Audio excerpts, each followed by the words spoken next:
In examining the Knights of the Lands Between, we've come to understand the factions they served better than we ever have before.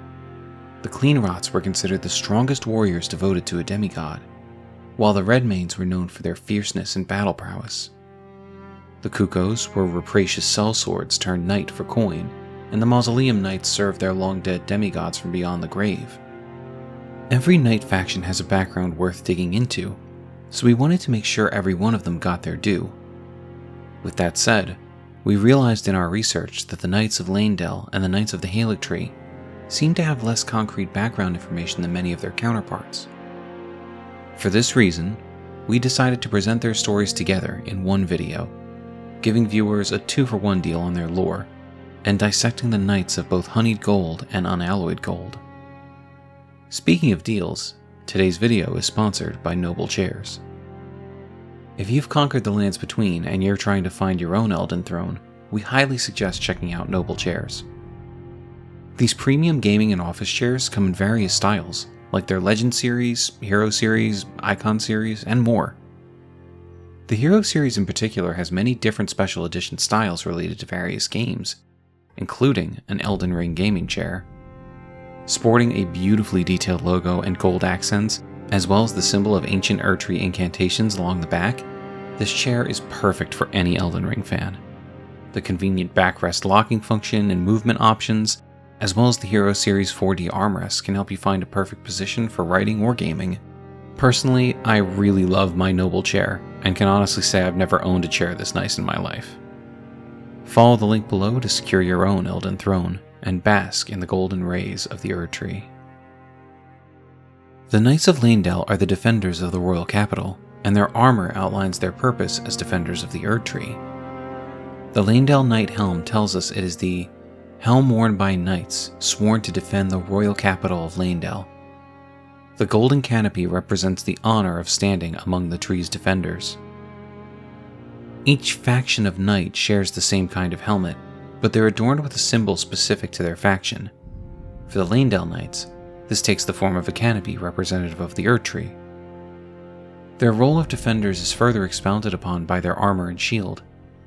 The Leyndell Knight armor tells us its left breast is emblazoned with a symbol of Erdtree worship, said to have once been imbued with an incantation of protection. Interestingly, these symbols were once imbued with protection, suggesting that they no longer are, likely due to Marika's imprisonment within the Erdtree. Lastly, we have the Golden Great Shield, an oval great shield made of gold, carried by knights who protect the royal capital of Leyndell. Knights of Leyndell are reputed for their sturdiness, exemplified by the shield's exceptional guard capacity. Again, we're told of these knights' great prowess as defenders, fighting their battles from behind a shield and acting as a bulwark between the city and those that would come to harm the Erdtree. As far as their equipment is concerned, there's nothing special about these knights. They can wield the knight's greatsword, a partisan, or a greatbow, standard equipment for knights in the Lands Between. Where we can dig a little deeper is with their use of lightning-based skills, denoting their prowess with dragon cult incantations. We know the Leyndell Knights can be fought in the city and in certain areas of the Altus Plateau, but it's likely your first encounter with their ranks was well before riding the Grand Lift of Dectus. For some reason, a Leyndell Knight defends the road to the Artist's Shack in Liurnia of the Lakes, and upon defeating him, you are rewarded with the Dragon Cult Prayer Book. This book allows you to learn 3 different Dragon Cult incantations: Electrify Armament, Honed Bolt, and Lightning Spear, all of which tell us, long ago, Godwyn the Golden defeated the ancient dragon Fortisax and befriended his fallen foe, an event that gave rise to the ancient dragon cult in the capital. So while these knights are lauded for their defensive abilities, it seems many, if not all of them, are also capable of utilizing the lightning of the dragons. Further proof of this can be found when defeating a specific knight in Leyndell who drops the Gravelstone Seal, which is a sacred seal made from gravelstone thought to be an ancient dragon scale, enhances dragon cult incantations of the royal capital. The worship of the ancient dragons does not conflict with belief in the Erdtree. After all, this seal, and lightning itself, are both imbued with gold. This all but confirms that the Knights of Leyndell followed in Godwyn's footsteps, and upon making peace with Fortisax, they too learned to utilize golden lightning to help in their defense of the Erdtree capital. If we explore the Sainted Hero's grave, we can learn the story of the man buried there, the most decorated Leyndell knight in the Lands Between, ancient dragon knight Kristoff. Upon defeating the boss of the area, we are presented with Kristoff's ashes. Legendary ashen remains, used to summon the spirit of Kristoff, the ancient dragon knight. Spirit of Kristoff, an honorable knight of Leyndell, who was also a devout worshipper of the ancient dragons. His skills strike down foes with thunderbolts, the dragon's weapon of choice. After the first defense of Leyndell, Kristoff earned the hero's honor of Erdtree burial for the feat of capturing Godfrey the Grafted. Kristoff was respected by the Golden Order, and not only was he given an Erdtree burial, allowing him to be summoned to Spirit Ash, but had his grave defended by a myriad of powerful warriors, including a Black Knife assassin, a Grave Warden duelist, and an ancient hero of Zamor. We know surprisingly little about Godfrey the Grafted, but it's safe to say he was a descendant of Godwyn the Golden, and given his presence at the first defense of Leyndell, he either led his own forces against the capital city, or he fought on the side of Radahn during his siege. Because so little is known about Godfrey specifically, and the only attacks in the capital city we have any information on are those of the dragons and General Radahn, we assume that Radahn's march against the capital was the first defense of Leyndell. During this battle, ancient dragon knight Kristoff, a lowly knight of Leyndell and member of the Dragon Cult, managed to capture a traitorous demigod, making him a legend in the Lands Between. While we think it's fair to say that Godfrey likely had already passed down his great rune to his next descendant before the battle, it's still an incredible feat for anyone other than another demigod or a tarnished to defeat a demigod in combat, even one that was reduced to grafting to make themselves stronger. Ancient Dragon Knight Kristoff is a perfect example of the power hidden behind these unassuming knights. With a strong defense and the power of the dragons on their side, the Knights of Leyndell are a force to be reckoned with.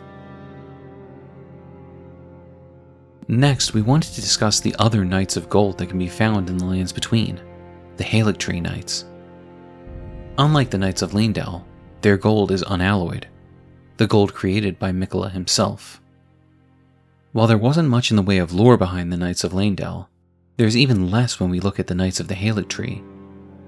Their armor tells us it is armor worn by knights sworn to the Haligtree.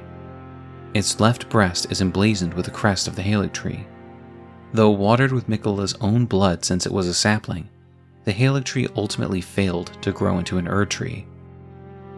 We think it's safe to assume that these knights once worked under the employ of Miquella before he abandoned the Golden Order, and unlike others who flocked to the Haligtree as a means of safety for themselves or others, such as Loretta, the Haligtree soldiers and knights were always dedicated to their lord.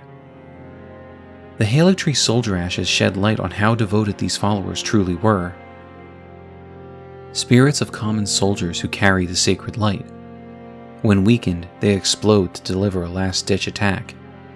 This was the bitter revelation discovered by the desperate soldiers who awaited the return of their lord to the rotted Haligtree. May the flash of our deaths guide Miquella's return. These soldiers willingly gave their lives in defense of the Haligtree, and we have to assume the knights would do the same.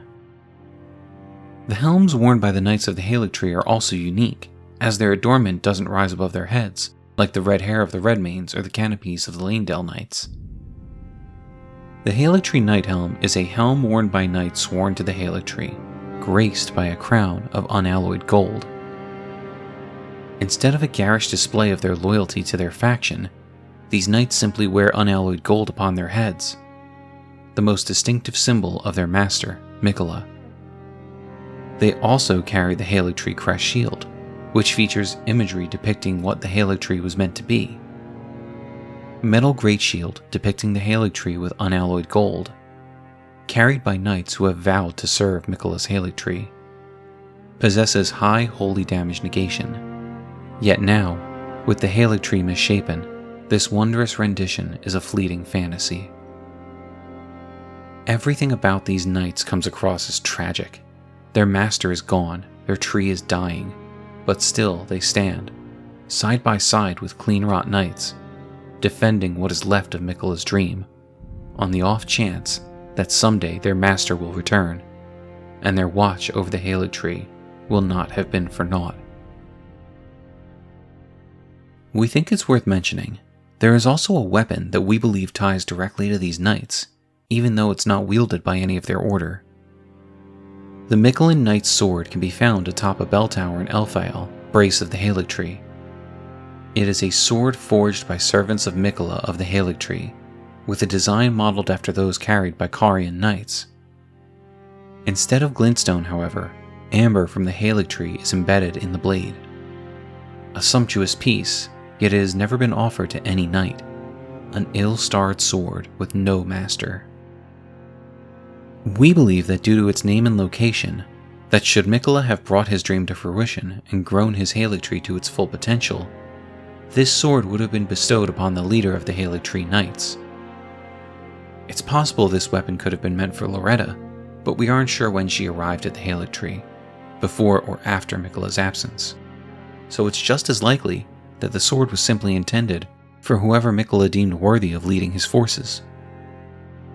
The skill attached to this sword, Sacred Blade, even allows the user to fire golden blades with each swing, reminiscent of the rings of light Miquella granted to his father Radagon and the Cleanrot Knights, a fitting attack for any who would lead the Halig tree Knights.